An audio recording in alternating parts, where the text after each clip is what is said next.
First of all, what a showing by the 12th man tonight.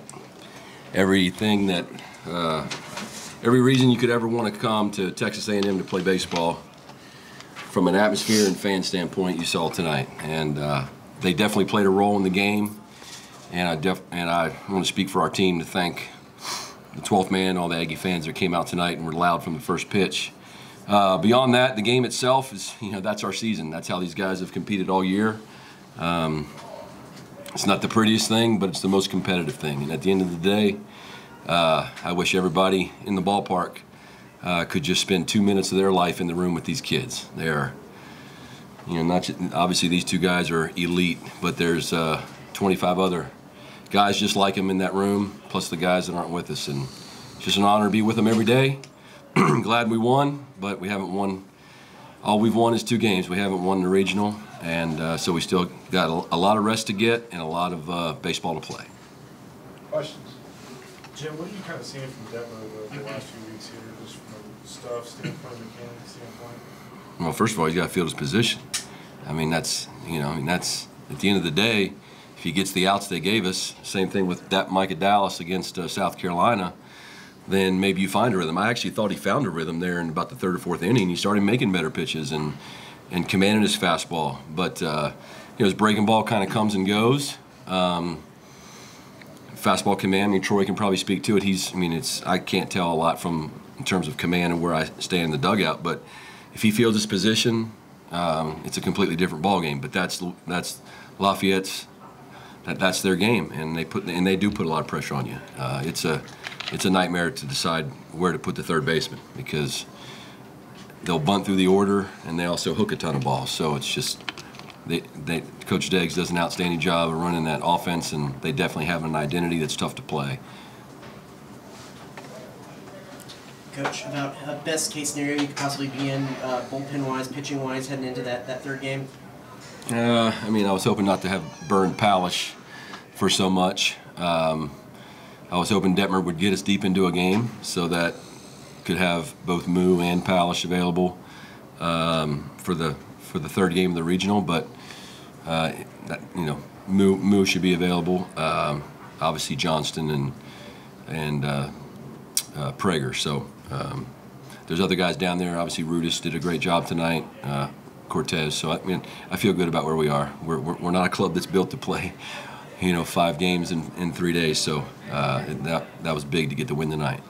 Troy, I think you guys still left 10 off base, but I think after that 4th inning, it left the bases loaded. But did you kind of feel like, hey, the big hits are going to come here sooner rather than later? That's been your MO all season.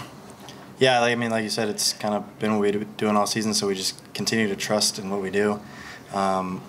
Obviously, you want to score those runs when you have the bases loaded, but we just continue to grind out at-bats, continue to trust in our process, and we know it's going to come. Coach, on the 1st and 3rd play where they ended up scoring, was that call through all the way? No, that call was I thought Troy did an awesome job. The play was, if they go, to cut the ball and throw it home, and I thought Troy and Targach did a great job playing catch. Got to credit them for running it the way they ran it. So that's the kind of pressure they put on you. So there's a lot of options for us to do there.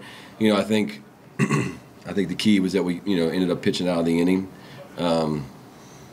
With the pressure they put on you, you just can't give up extra runs, right?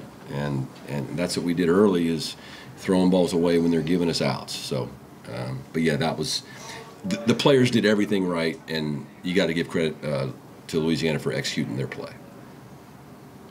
Austin, what did you see on that swing, and what were kind of the emotions like whenever you saw it go out? So, they were mixing me pretty well tonight, and started me off breaker in the dirt, and then pitch up in the zone that I swung through, and then left the pitch middle a little bit down, and that's where I like to swing. So I put a good swing on it, and good things happen. And just the emotion to see my team run out there, and the whole freaking audience.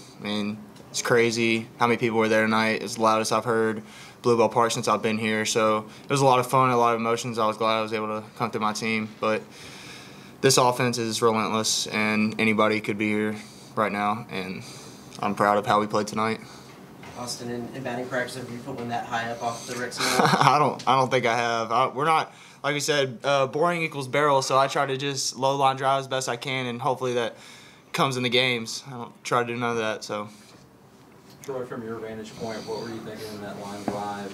Mitch was able to make the diving grab for the last time. Yeah, I mean, we executed the pitch. It was a good pitch off the plate. Guy was just kind of stuck his bat out, but I saw Minnick take a good first step on that low liner, and I knew he had a beat on it, so I knew he had it. Coach, you mentioned Brad. Well, what have you seen from him lately and in his game that you liked him there at the end of the pen for these last 2 games? Well, strikes, first and foremost. As you know, you're going to get strikes. I had planned on bringing him in if they had gotten first and second, nobody out. Jacob's a really good fielder of his position, but Brad is an even better fielder of his position. I fully trust Palish. He's only given up 1 home run the whole season. But I didn't like the swing that guy took on the first pitch of the at-bat. I thought he was on him. He had seen him before, and I just wanted to change the look. And so you got to credit Brad, not just for getting us out of that inning, but in the 9th, the 2-2 changeup that the guy took for strike 3. I mean, that's the same pitch that he threw Sonny DeShera in the Auburn game, first and second, nobody out, to strike out one of the best hitters in college baseball. And so for a freshman to come in and do that in that environment, I just trust him.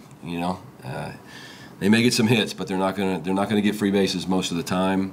There are guys in that bullpen with better stuff, but nobody is as competitive or throws as many strikes. And just wanted strikes, and I wanted to change the look to the 2 right-handed hitters.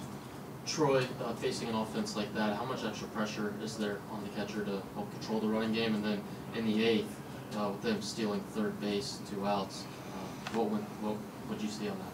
Yeah, I mean, we knew they were going to run, so we did a good job. I think Coach Yeski did a good job of mixing in holds, mixing in picks, and I just got to be ready to throw, on every single pitch. I saw the guy at second base in the 8th there kind of getting a little bit of a walking lead, and he kind of was starting to time up Rudis a little bit, so I had a feeling it might go, and luckily I got a pitch up that I was able to make a good throw on.